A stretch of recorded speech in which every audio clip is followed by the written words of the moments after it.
Assalamualaikum warahmatullahi wabarakatuh.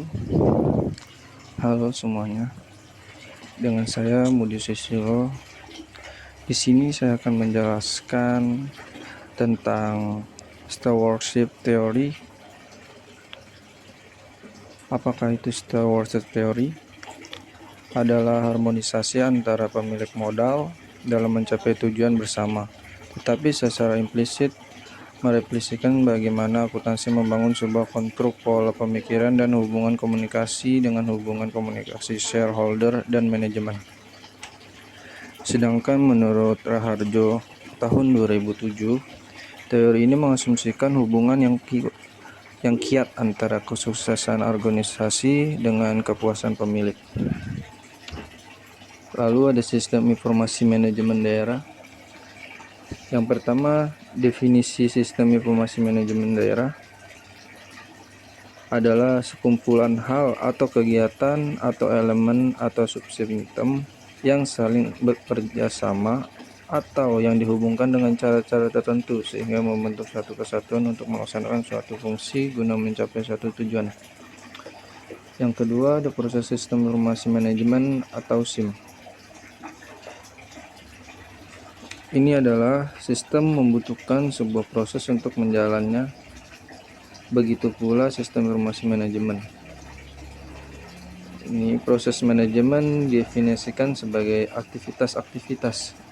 Yang pertama itu perencanaan. Yang kedua pengendalian. Yang ketiga pengembalian keputusan.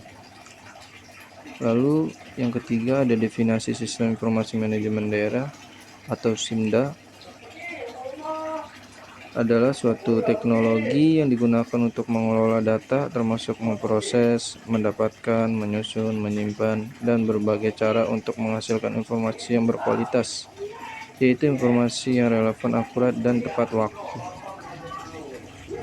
Nah, tujuannya diterapkan aplikasi SIMDA itu atau BPKP tahun 2008 adalah sebagai tempat tukar menukar informasi bagi setiap unit kerja.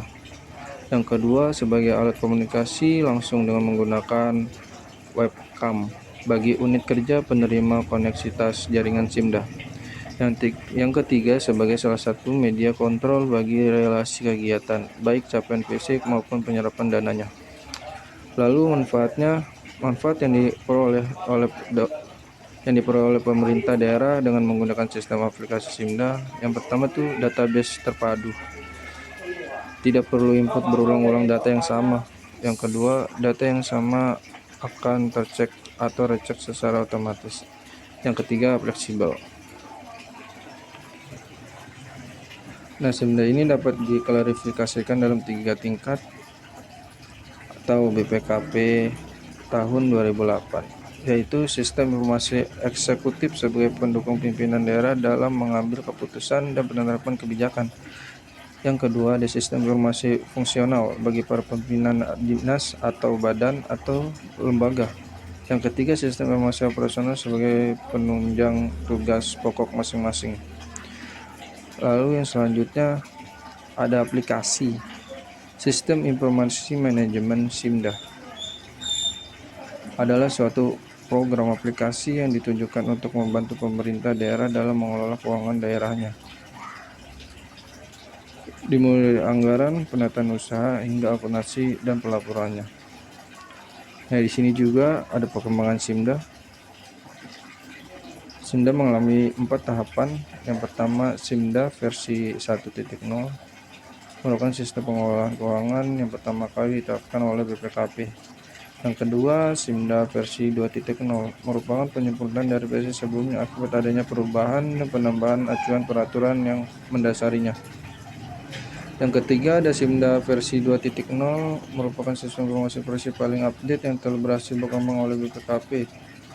Yang keempat, ada SIMDA versi 2.7. Ini aplikasi SIMDA keuangan versi 2.7 ini berbasis akrual, antara lain PP 71 tahun 2010 tentang standar akuntansi pemerintah PMK 238, PMK 05 tahun 2011 tentang pusat.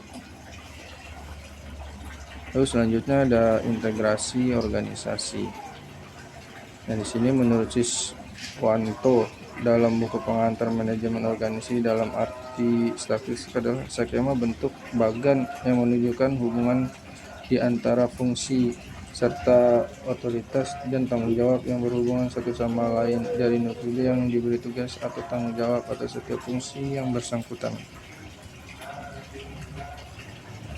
Terus selanjutnya ada kematangan perencanaan sistem informasi.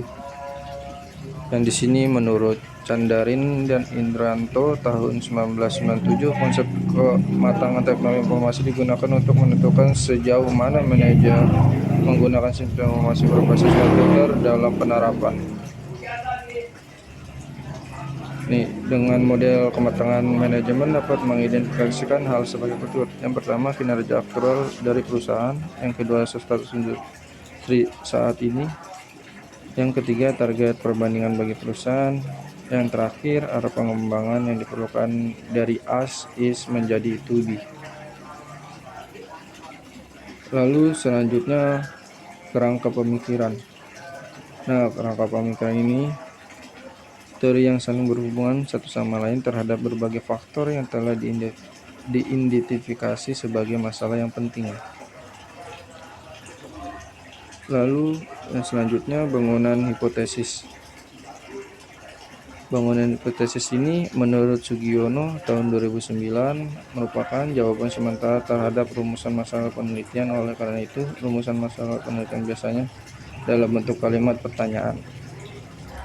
Terus selanjutnya ada pengaruh integrasi organisasi terhadap kesuksesan implementasi program aplikasi sistem informasi manajemen daerah.